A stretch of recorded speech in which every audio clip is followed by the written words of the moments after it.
You're welcome here. I'm glad you chose this quiet moment to simply be and rest.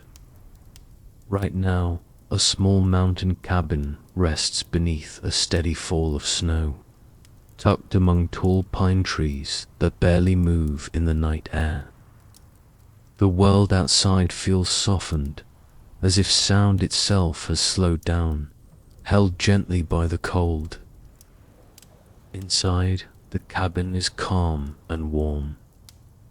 A low, steady light fills the room without reaching too far, just enough to make everything feel settled and complete. Snow continues to fall beyond the windows, quiet and patient, while the thick wooden walls keep the night at a comfortable distance. Nothing here needs attention.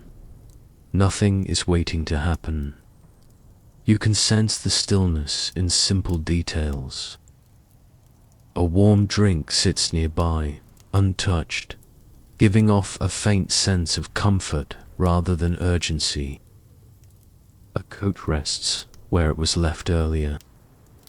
The air inside is even and familiar, holding the kind of silence that feels safe rather than empty. If this moment feels like one you would like to return to again, you're welcome to subscribe and join us here at Sleepy Voyage.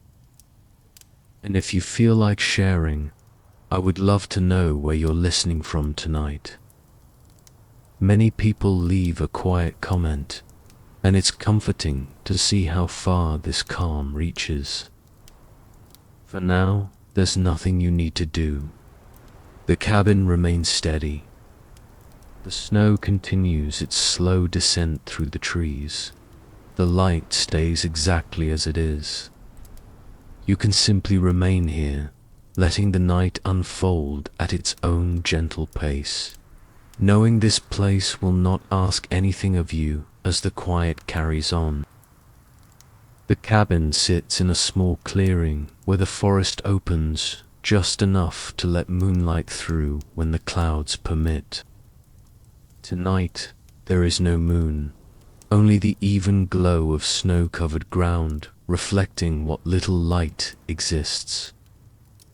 The cabin itself is modest, built from dark timber that has weathered many winters before this one.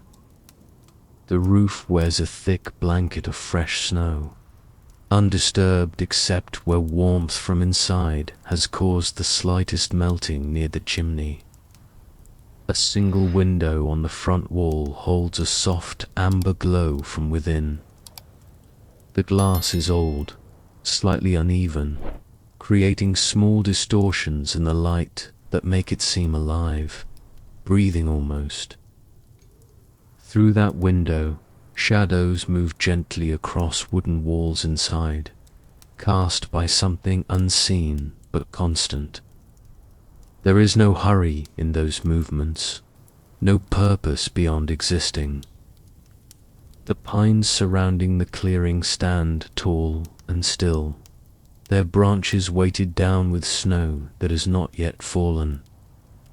Each tree holds its burden without complaint, without movement. The silence between them is not empty. It carries the weight of cold air, the faint creak of wood adjusting to temperature, the almost imperceptible whisper of snow settling into itself. A narrow path leads from the cabin toward the trees, already half filled with new snow. Footprints made earlier in the day are nearly gone now, just slight depressions that will disappear completely by morning. The path goes nowhere in particular, just into the forest where darkness waits without menace. Near the cabin's entrance, a stack of firewood sits covered by a tarp, the logs dark against white snow.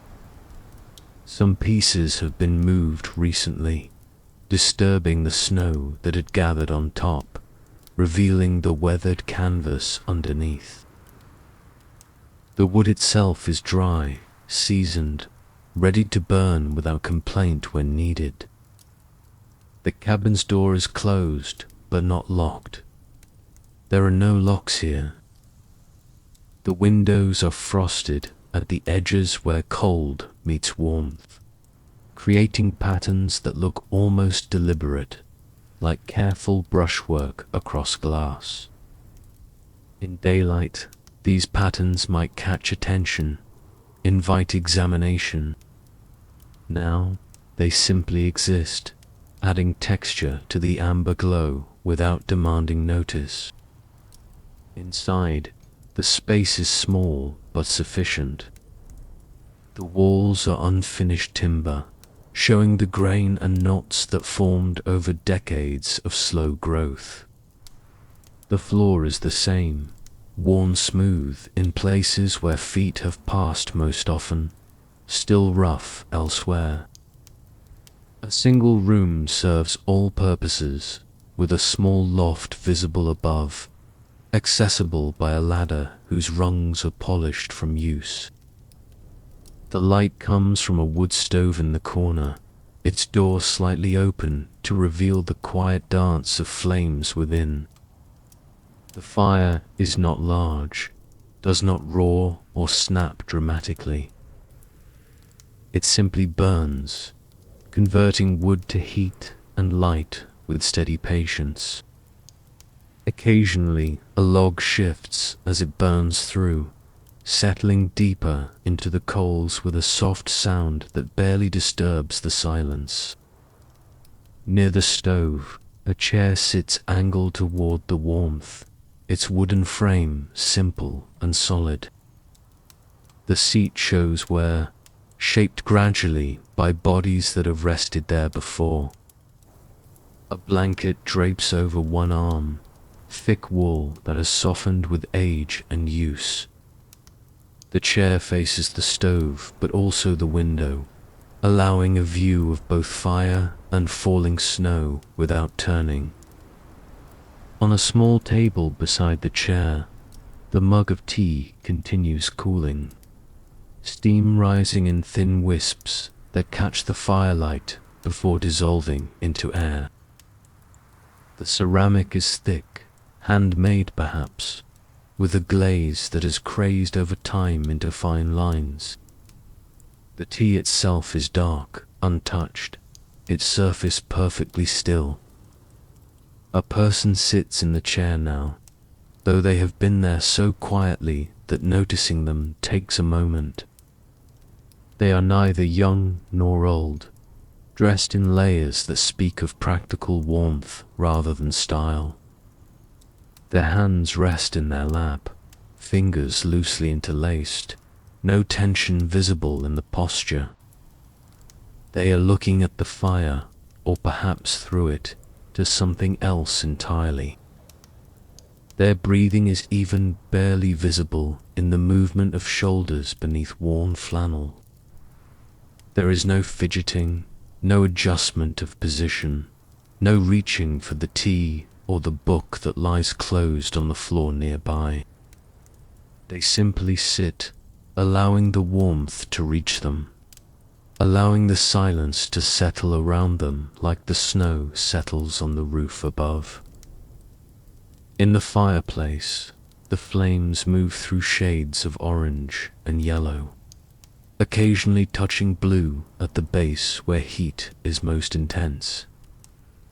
The light they cast moves across the walls in patterns that repeat without being identical, creating a kind of visual rhythm that asks nothing of the eye. Shadows gather in corners but without darkness, merely spaces where light does not quite reach. The person's face shows the effects of long thought, of days or weeks carrying weight that may not have names.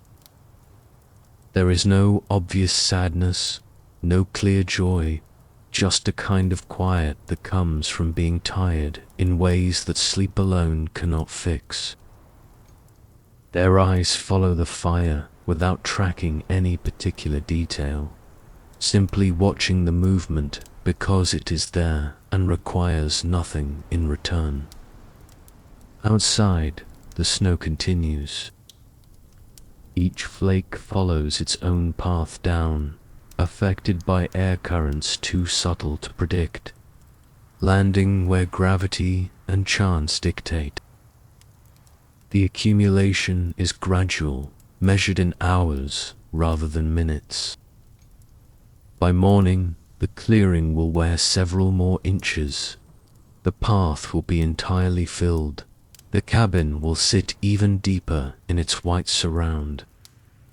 But morning is many hours away.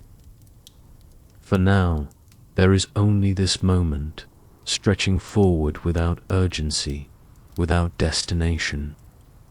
The fire will burn as long as wood feeds it. The snow will fall as long as clouds hold moisture. The person in the chair will sit as long as sitting serves them. On the walls, shadows from the fire create the illusion of movement where there is none. A coat hanging on a peg seems to sway slightly. A shelf holding a few books appears to breathe. These are tricks of light, nothing more, but they add life to the space without adding demands. The eye can follow them or not, find patterns or not, assign meaning or not.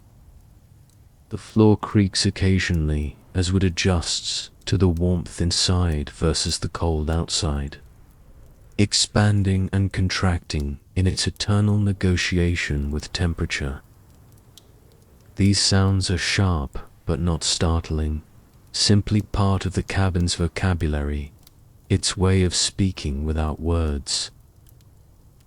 The person in the chair knows these sounds, has learnt to hear them without listening, to let them exist without cataloguing them. Near the loft ladder, a window smaller than the one facing forward shows only darkness and falling snow. No light escapes from this angle to illuminate what lies beyond. The glass is cold to touch, though no one touches it now. Frost has built up at the corners in delicate ferns and whorls, growing slowly outward as moisture in the warm air meets freezing surface.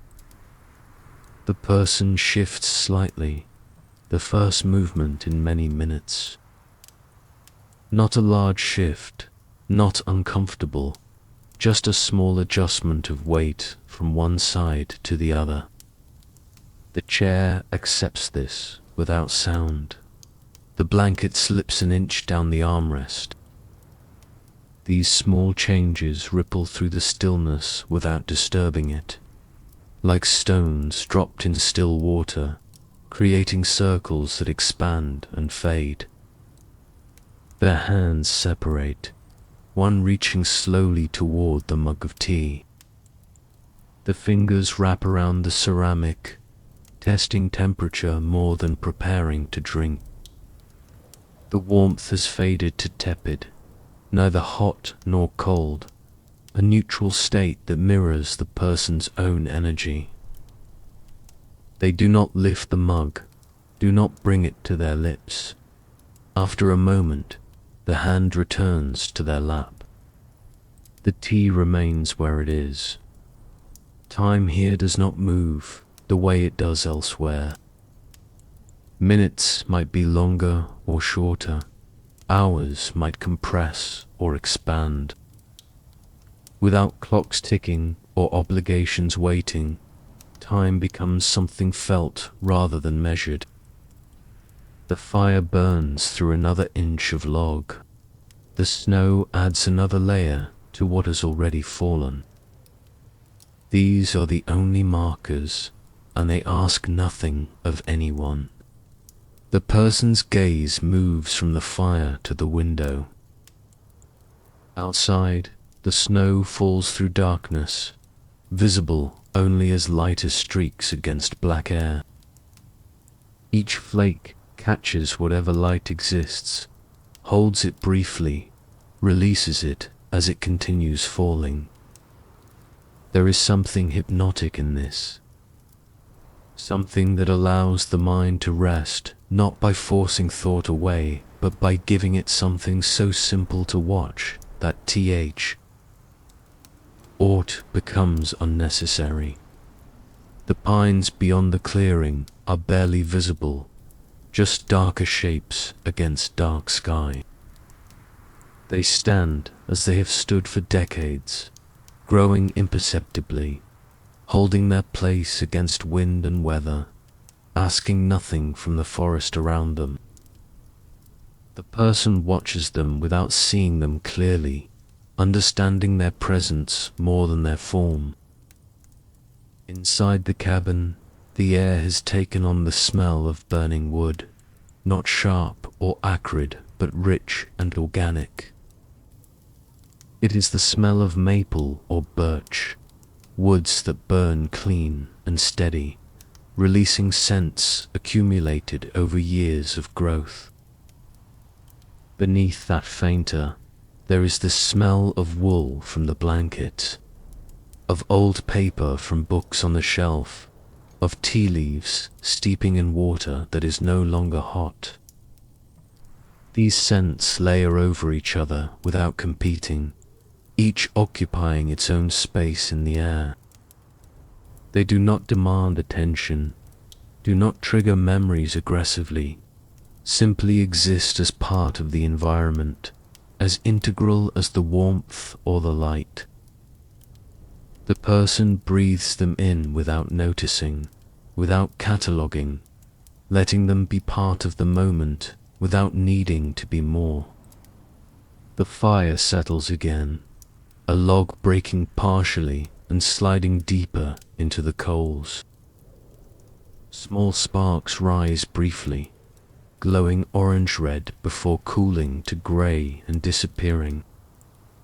The flames adjust to the new configuration, finding their way around and over the wood, continuing their work of conversion. The light shifts slightly, shadows moving in response, then settling into a new pattern that is almost but not quite the same as before. The person's eyes close. Not in sleep, not yet, but in a kind of rest that comes before sleep, a state of being awake without needing to be alert. Behind closed lids, the light from the fire still registers, a warm glow that penetrates thin skin, creating a reddish darkness that is not quite dark. Sounds continue to reach them, the fire, the cabin, the silence between sounds, but they are heard from a distance now, as if coming through water or dreams. A memory surfaces, unbidden but not unwelcome. A child's hand in theirs, small and warm, walking through snow not unlike this snow. The memory has no sharp edges, no specific location or date, just the sense of that small hand, the trust it represented, the responsibility and joy bundled together. The person does not hold onto this memory, does not try to expand it or understand it more fully. They simply let it exist, like the fire, like the snow, present without demanding. The memory fades as gently as it came. The person's breathing continues, even and slow. Their hands rest still in their lap.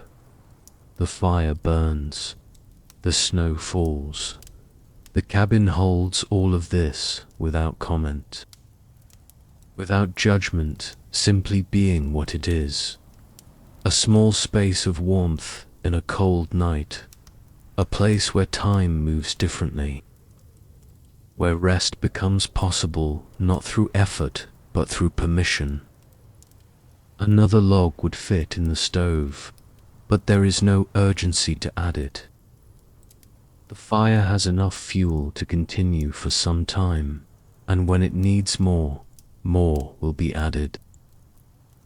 For now, what exists is sufficient. This is perhaps the central truth of this place, this moment. Sufficiency without excess, enough without too much.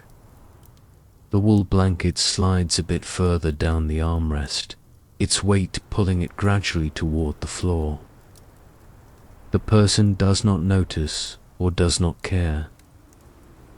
Small things happen or do not happen, and either way, everything remains fundamentally unchanged. The chair supports the body that sits in it. The floor supports the chair. The walls support the roof. The earth supports it all under its blanket of snow. Outside, a slight wind moves through the clearing, disturbing the snow that falls and the snow that has already fallen. Flakes swirl briefly in patterns that have no purpose, no destination, just movement for movement's sake. Then the wind passes, and the fall becomes vertical again, each flake following gravity down to join the accumulation below. The person opens their eyes again, slowly, without purpose.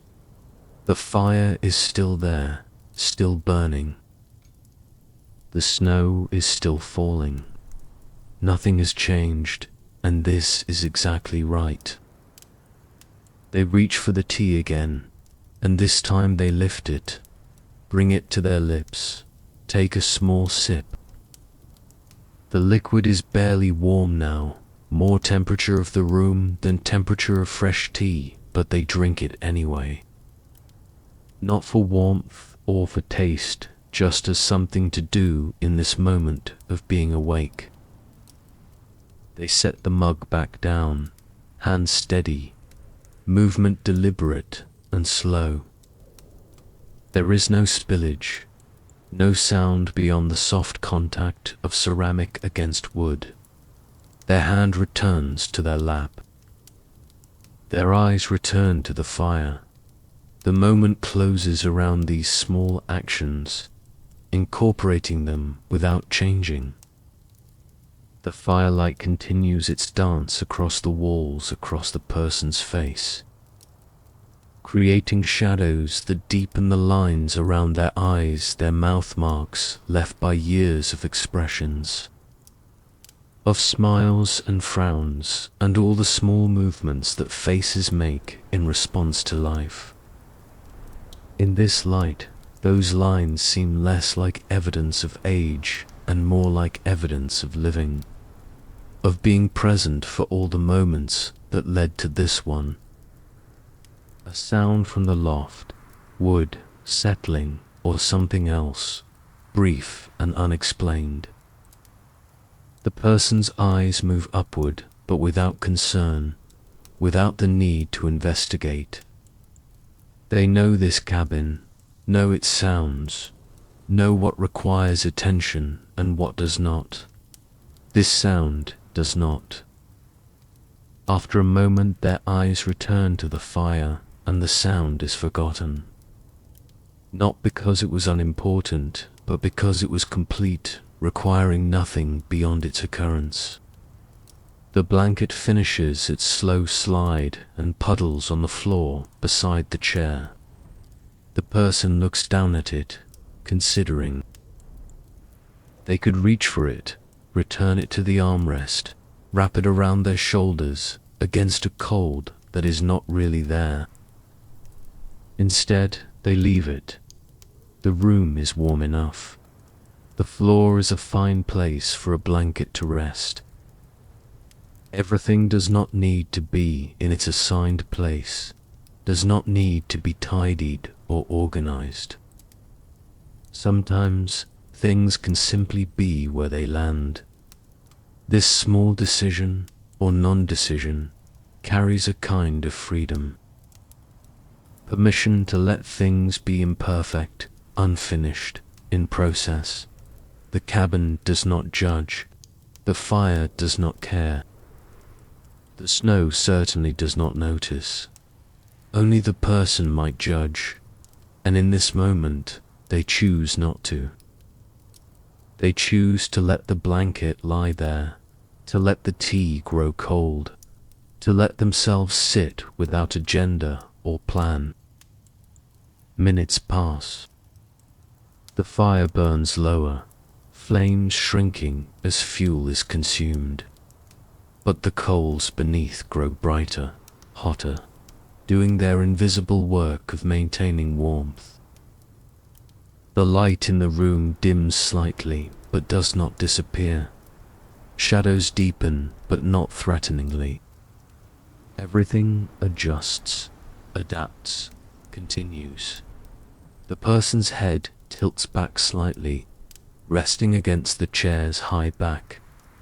Their neck relaxes, shoulders dropping another increment, body settling more fully into the support beneath it.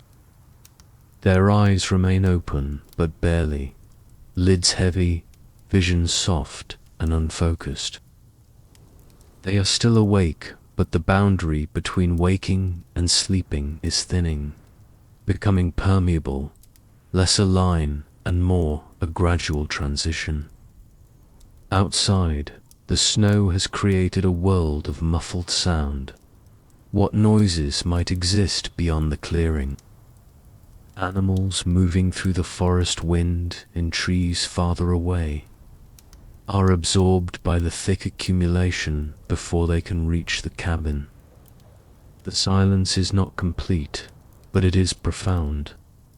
A presence rather than an absence, something you could almost touch if you reached out. The person does not reach out.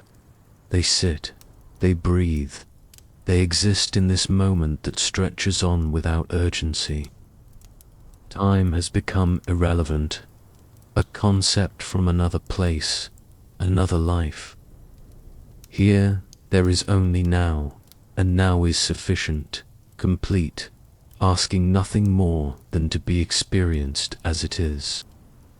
Their breathing deepens slightly, slows. The body is making its own decisions, now moving toward rest without consulting the mind, which has become quiet enough to allow it.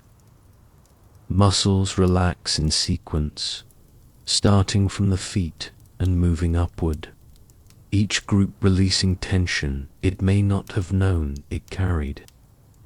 The jaw loosens, the forehead smooths, the hands unclasp, fingers spreading slightly, palms opening to air. The fire crackles softly, a log shifting again, finding a new configuration as it becomes more coal than wood. The sound is gentle, barely disturbing the quiet, just adding texture to silence. The person hears it without hearing, the way you hear your own heartbeat sometimes. Present but not demanding attention, part of the background of existence. Snow touches the window, flakes hitting glass and sliding down, leaving wet trails that catch firelight. These trails multiply, overlap, create patterns that are temporary and meaningless and somehow beautiful in their randomness. The person's eyes track one flake's journey down the glass, following it until it merges with others at the bottom edge, becoming indistinguishable part of the accumulation rather than an individual thing. There is something in this, something about individuality dissolving into collective, about being part of something larger while ceasing to be separate. The person does not think this thought clearly, does not articulate it even internally.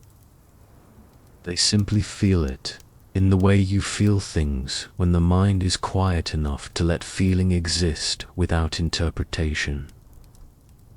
The room has grown darker as the fire burns down, but darkness here is not frightening. It is gentle, welcoming, like a blanket being drawn up over tired shoulders. The person's eyes close again, and this time they do not open. They remain closed, not in sleep yet, but in the anteroom of sleep, the place where you rest before resting more fully. Their chest rises and falls, rhythms steady and slow. The hands lie still now, completely relaxed, fingers curved naturally as they would be in true rest. The face has softened, released the subtle tensions that come from being awake and aware and navigating a world that asks constant, small questions. Here, there are no questions, only the quiet hum of existing without purpose beyond existence itself. The fire continues its work, converting matter to energy, wood to ash, present to past. The snow continues its fall, adding to the total, changing the landscape one flake at a time in a process so gradual that watching it would reveal nothing, but leaving it would reveal everything. The cabin stands between these two processes, holding warmth inside while cold accumulates outside, a barrier that is temporary but for now effective. The person sinks deeper into the chair, body weight distributing evenly, head tilting slightly to one side, finding a more comfortable angle. A small sigh escapes, not unhappy, not happy. Just a release of breath that carries with it the last bits of tension from the day, the week. However long it has been since they last felt this settled. In the loft above, shadows pool in corners, darkness complete where firelight cannot reach. The ladder stands ready to provide access, but no access is needed. What is above can remain above. What is below is sufficient. The person does not think about the loft, about what might be stored there, about anything beyond this chair, this fire, this moment. Outside, the forest is a wall of darkness and falling white.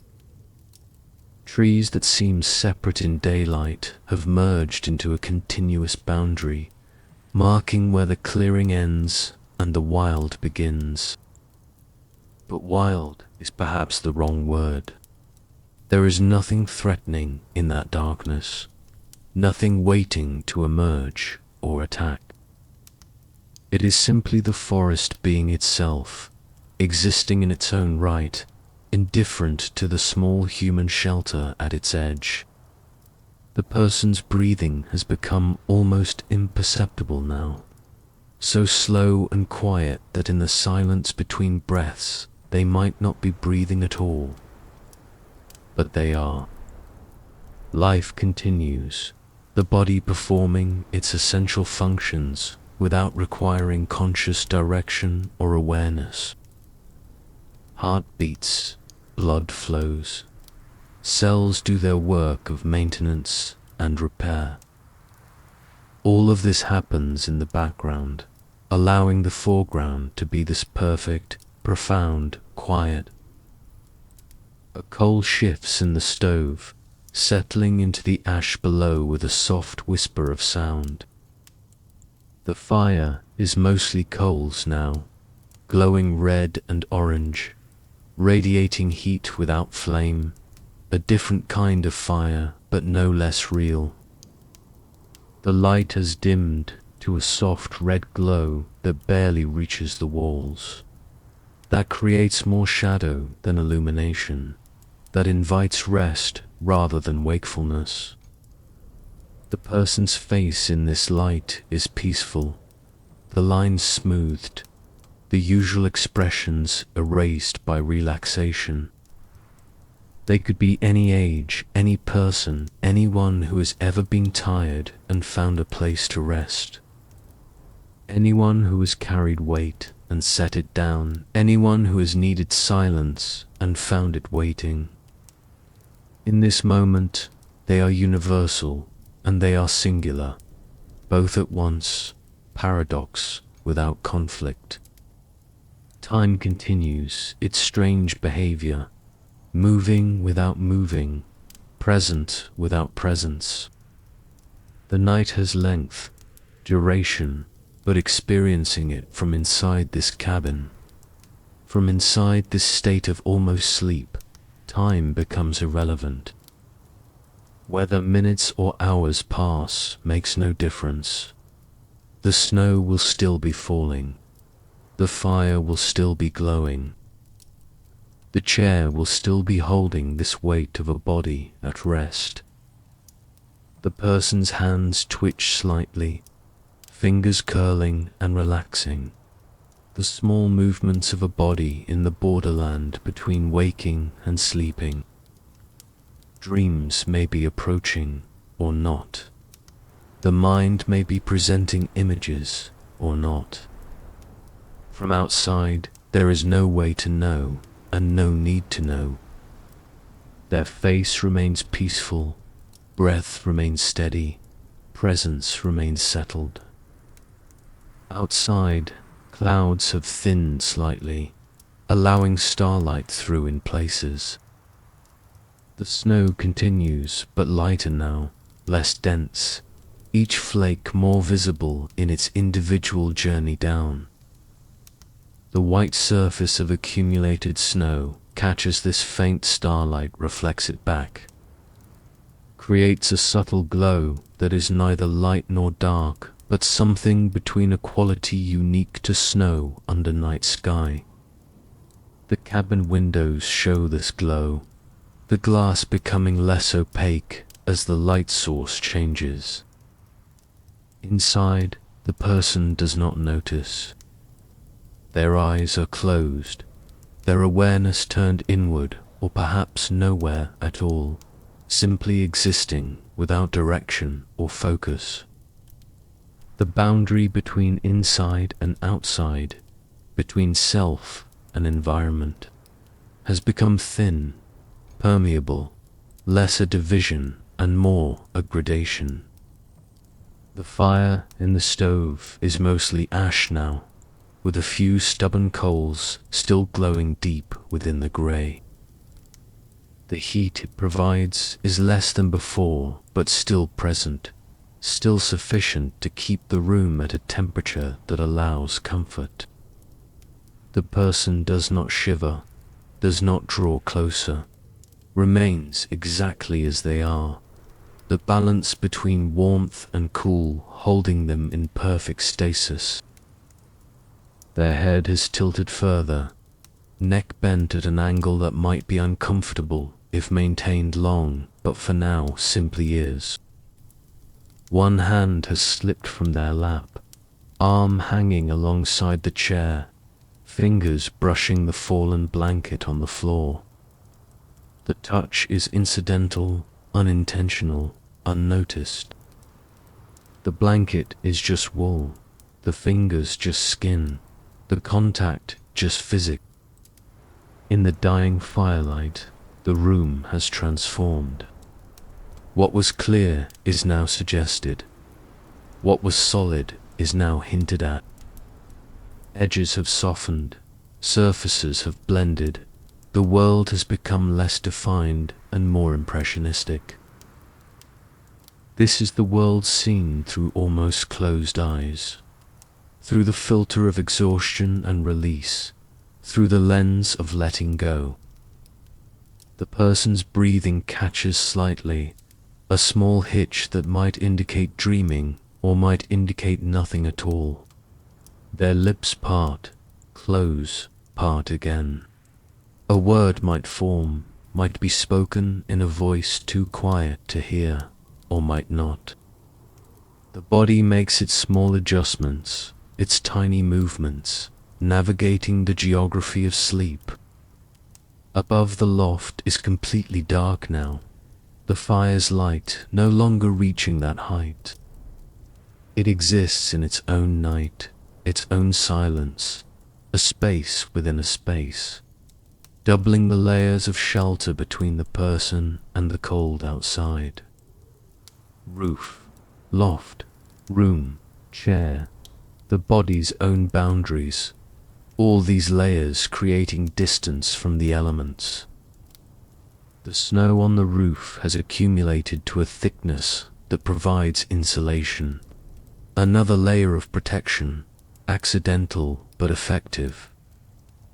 Heat from inside rises meets cold from above creates a zone where snow melts and refreezes, bonding to the shingles, adding weight that the old timber accepts without complaint.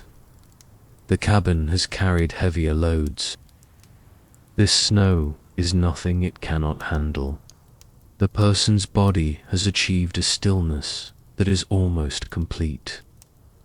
Small movements of breath remain, small movements of blood remain, but the larger body has ceased its adjustments, has found its position and committed to it. Muscles have released completely, joints have settled into comfortable angles, the weight of flesh and bone distributed across the chair's support. Outside, the snow has nearly stopped. A few final flakes drift down, taking their time, in no hurry to join the accumulation below.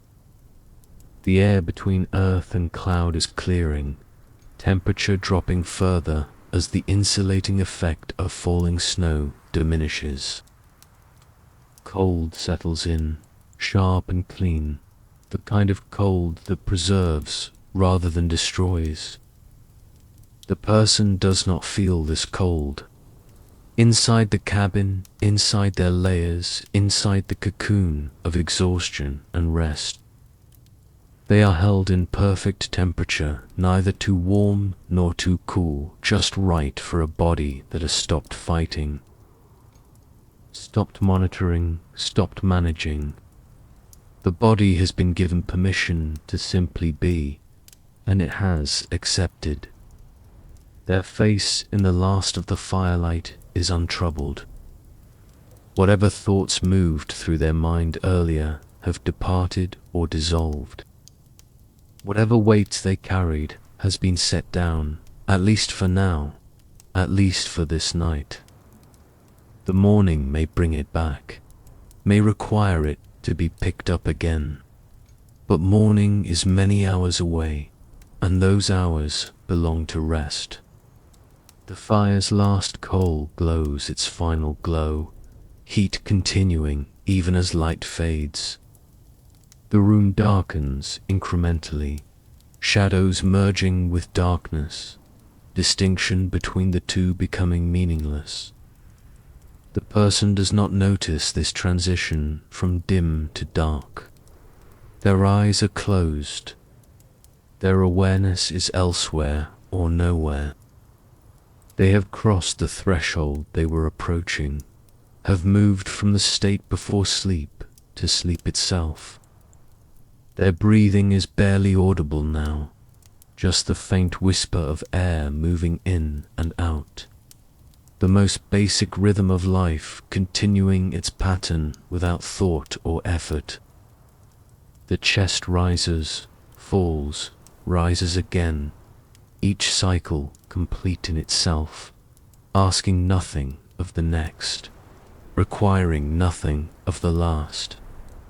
Just breath following breath, moment following moment, the fundamental pattern underlying everything.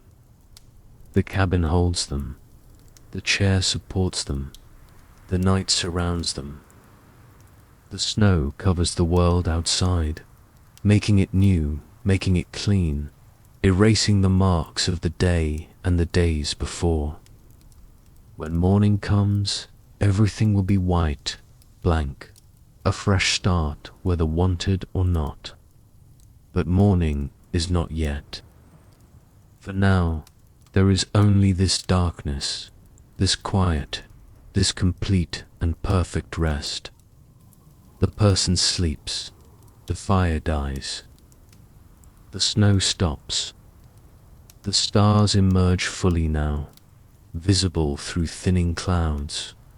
Points of light so distant they might not exist anymore, might be ghosts of stars that burned out long ago. But their light reaches here anyway, crosses the vast emptiness of space, touches the snow, reflects back, enters the cabin windows, falls across the sleeping face. Nothing moves, nothing needs to. Everything that needed to happen has happened. Everything that needs to be is being. The cabin stands in the clearing opens in the forest spreads across the mountain. The mountain rises from the earth turns through space, and all of it, every single piece, is exactly where it needs to be. The person's sleep deepens. Dreams may come, may drift through the darkness behind closed eyes, carrying messages or carrying nothing, remembered or forgotten, significant or random. It does not matter. What matters is this rest, this release, this letting go of everything that cannot be held while sleeping. Hours pass in darkness. The cabin's temperature drops slowly as the fire's heat dissipates, but not enough to wake the sleeper, not enough to disturb the rest. The cold outside remains outside, held at bay by walls and roof and the small heat that remains. The balance holds, will hold until morning, until light returns and warmth becomes necessary again. The stars wheel overhead, marking time in their ancient patterns, constellations rising and setting. The same stars that have watched over countless nights, countless sleepers, countless moments just like this one. They are indifferent but not unkind, simply observers of a world that continues beneath them, that existed before them and may exist after, that does not need them but is grateful for their light. Inside, in the darkness, the person sleeps. Their face is peaceful, their body is still, their breath is steady. The story that brought them here has dissolved into the larger story of night and rest and the turning earth. They are no longer separate from it, no longer observing it. They are part of it, woven into it, indistinguishable from the darkness and the silence and the profound, perfect quiet. The cabin stands, the forest surrounds, the mountain holds, the earth turns, the stars watch, and through it all, in the center of these concentric circles of existence, a person sleeps held and holding, resting and being rested. Complete in this moment that is all moments singular and eternal at once. Nothing needs to happen now. Nothing waits to be resolved. There is only this night, this sleep, this rest that goes on and on, asking nothing, giving everything the perfect gift of time that does not count itself of space, that does not measure itself, of existence that simply is. The darkness is complete, the silence is whole, the sleep is deep, and the snow, which had stopped, begins again, softly adding to what has already fallen, covering the already covered world. Patient and persistent, doing the work it has always done, will always do, turning the world white one flake at a time, accumulating so gradually that watching would reveal nothing, but waiting would reveal everything.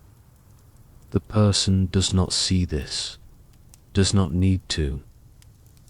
They are beyond seeing now, beyond needing to see, held in a rest so complete that the world could end or begin and it would not disturb them.